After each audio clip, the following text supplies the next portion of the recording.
কেউ কেউ বলছেন যে শেখ হাসিনার পরিকল্পনাতে পুরা পানি ঢেলে দিচ্ছেন ডক্টর মোহাম্মদ ইউনূস এবং বাংলাদেশের রাজনৈতিক দলগুলো।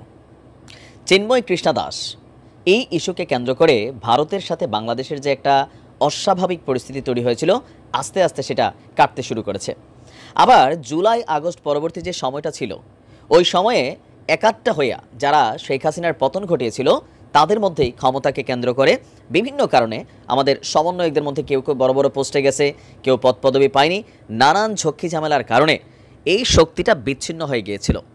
আর এই শক্তিটা যখন বিচ্ছিন্ন হয়েছে, স্বাভাবিকভাবে সেখানে আওয়ামী লীগ তাদের রাজনীতি করার বা তারা যেটা করার দরকার, আজকে আওয়ামী লীগের জায়গায় অন্য দল থাকলে তারাও এটাই করতো, তো সেই খেলাটাই আওয়ামী লীগ খেলতে চেয়েছে। তবে আওয়ামী লীগের হাতে বড় একটা শক্তিশালী অবস্থান ছিল ভারত। তো ভারতের এই ইস্যুটা মানে চিন্ময় কৃষ্ণ দাস ইস্যুতে আওয়ামী লীগ সরাসরি তার পক্ষে ছিল। হিন্দুদেরকে নির্যাতন করা হচ্ছে বলে তারাও বিভিন্ন ধরনের কিন্তু মেসেজ দিচ্ছিল পত্রিকাতে, ফেসবুকে, আন্তর্জাতিক অঙ্গনে।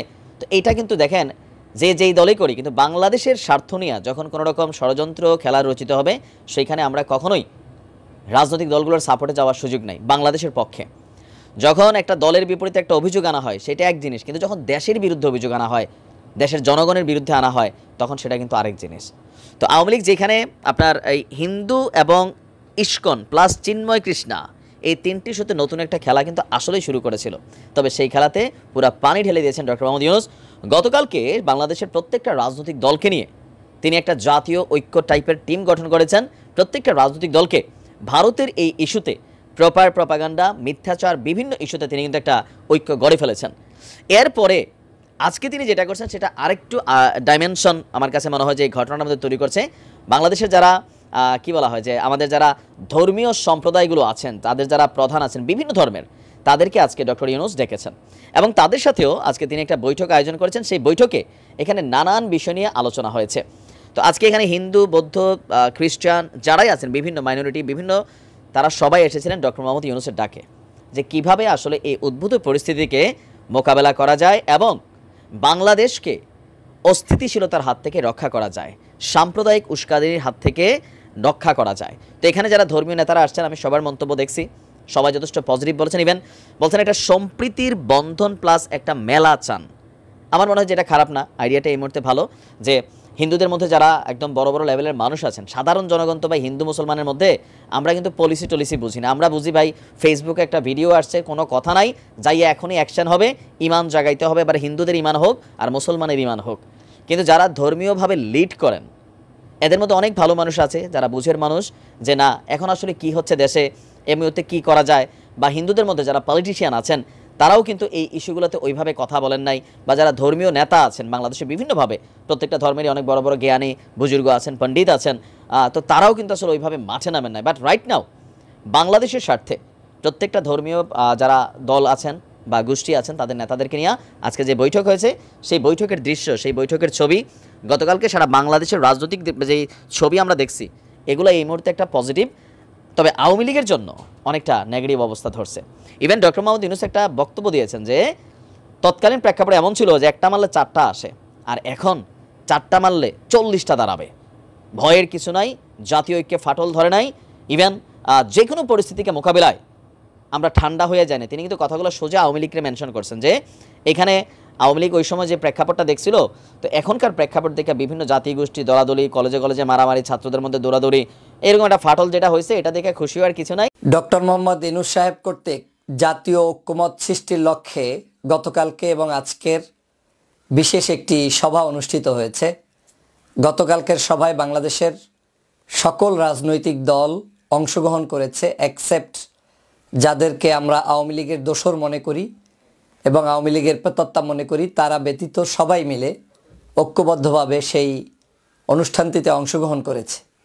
আজকের বাংলাদেশের বিভিন্ন মহল থেকে ধর্মীয় ব্যক্তিবর্গ যারা ধর্মীয় কাজে বিভিন্ন সময় অংশগ্রহণ করে থাকেন কিংবা তাদের স্বগোত্রীয় জায়গায় সম্মানের সাথে রয়েছেন, সেই সকল ব্যক্তিদের সাথে আজকের ডক্টর মোহাম্মদ ইউনূসের আলোচনা অনুষ্ঠিত হয়েছে।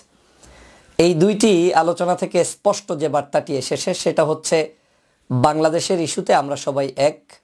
বাংলাদেশকে নিয়ে কারো কোনো অপশক্তির কোনো ষড়যন্ত্র সেটা মেনে নেওয়া হবে না। কোনো অপরাজনীতি এই দেশকে নিয়ে কেউ করবে সেটা কোনো দিন মেনে নেওয়া হবে না, বাস্তবায়িত হতে দেওয়া হবে না। আপনারা জানেন সুপরিকল্পিতভাবে পার্শ্ববর্তী দেশ থেকে শেখ হাসিনা বিভিন্ন ধরনের ষড়যন্ত্র অব্যাহত রেখেছে। তিনি যে কোনো মূল্যে বাংলাদেশকে ধ্বংস করে এই দেশের মধ্যে পার্শ্ববর্তী দেশের সাথে একটি যুদ্ধ লাগানোর মতো পরিস্থিতি তৈরি করতে চায়। পায়ে পাড়া দিয়ে বিভিন্ন ধরনের সমস্যা সৃষ্টি করতে চায়।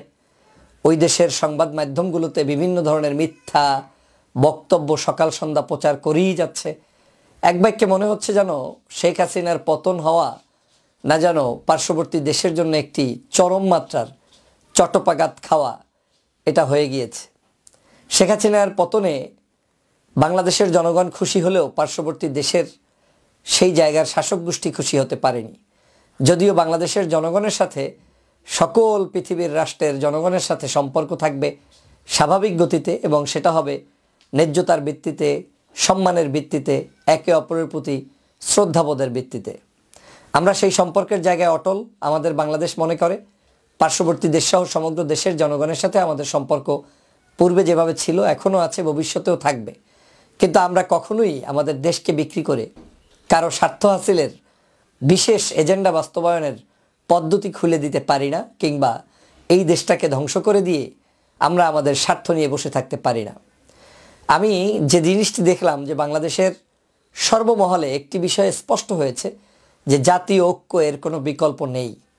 বাংলাদেশকে রক্ষার জন্য জাতীয় ঐক্য এটা হচ্ছে বর্তমান সময়ের সবচেয়ে বড় আহ্বান, এবং বাংলাদেশের জনগণ প্রমাণ করে দিয়েছে যে আমাদের মধ্যে মতানৈক্য আছে, মতের বিরোধ আছে, ভিন্ন মতের ভিন্ন আদর্শের মানুষ আছে, কিন্তু আমরা এই একটা ইস্যুতে কিন্তু এক। সেটা হচ্ছে শেখ হাসিনার সকল অপকর্ম কিংবা বিদেশি কোনো আধিপত্য এই দেশে বিস্তার করতে গিয়ে তারা আমাদের দেশকে ধ্বংস করবে, সেই সকল ষড়যন্ত্র আমরা ঐক্যবদ্ধভাবে মোকাবেলা করব। আমাদের বাংলাদেশের গতকালকের যে রাজনৈতিক দলগুলো অংশগ্রহণ করেছে, বিএনপি, জামাত সহ সকল রাজনৈতিক দলের নেতৃবৃন্দ সেখানে কাঁধে কাঁধ মিলিয়ে একত্রে দাঁড়িয়ে কথা বলেছেন, একত্রে বসেছেন, গল্প করেছেন, রাষ্ট্রকে পরামর্শ দিয়েছেন, রাষ্ট্র তার সামনে বক্তব্য দিয়েছে। ডক্টর মোহাম্মদ ইউনূসের একটি ইউনিক বক্তব্য আমার পছন্দ হয়েছে। তিনি বলেছেন যে আমরা ঠান্ডা হয়ে যাইনি, আমরা আমাদের প্রয়োজনে ঐক্যবদ্ধ। আমরা আজকের এই মিটিং করছি এর মানে এই নয় যে আমরা দুর্বল। এই মিটিং এজন্যই করছি বিশ্ববাসীকে দেখাতে চাই যে আমরা ঐক্যবদ্ধ, আমরা একসাথে আছি। এবং ডক্টর মোহাম্মদ ইউনূস এই কথা বলেছেন যে একটা, নিশ্চয়ই আপনারা জানেন যে 5ই আগস্টকে কেন্দ্র করে পুলিশ অফিসার স্বরাষ্ট্রমন্ত্রীকে উদ্দেশ্য করে বলেছিল, স্যার একজন মারি 4 জন দাঁড়িয়ে যায়। তো তখন ডক্টর মোহাম্মদ এটাকে কোট করে বলেছেন যে আগে একজন মেরেছেন, 4 জন দাঁড়িয়েছে, এখন একজন মারলে 40 জন দাঁড়িয়ে যাবে। এই হচ্ছে বর্তমান সময়ের তার অনুভূতি এবং তার বক্তব্য। তার